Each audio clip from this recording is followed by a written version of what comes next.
Good afternoon. Today I'm going to cover a miraculous recovery done way back in 1927.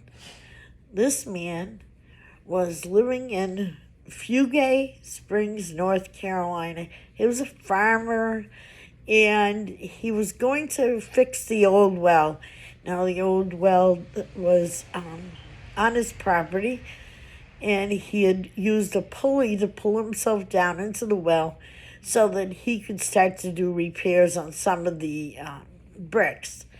His name was Jess Ashworth. He was 22 years old, and he was telling his friends how he was entombed for 13 hours at a 70-foot well.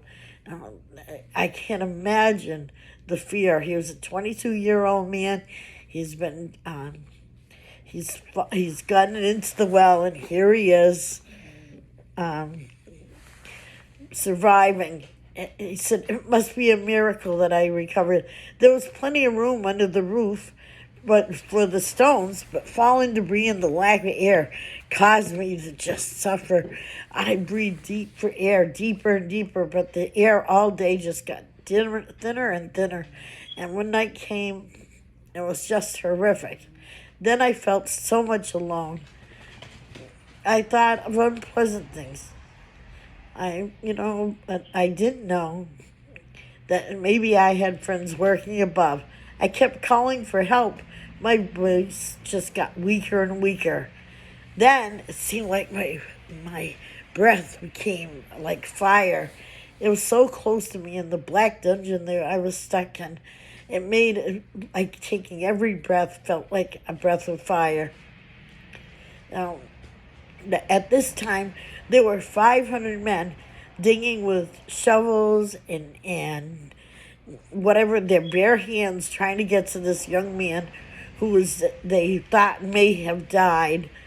But they worked feverishly, and they worked all day long, still not hearing any sounds, and they just continued.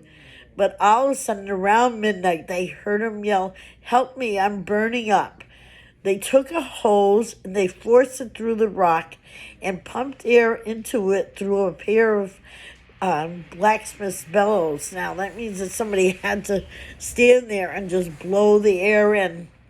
And with the working of over 500 men standing by ready to take their turns at the shovel or the windows or whatever they needed, his head finally did protrude out of the rocks, and they were able to save him and pull him through the rubble. And he was given first aid, bruised from head to toe, but he went on to live a good life.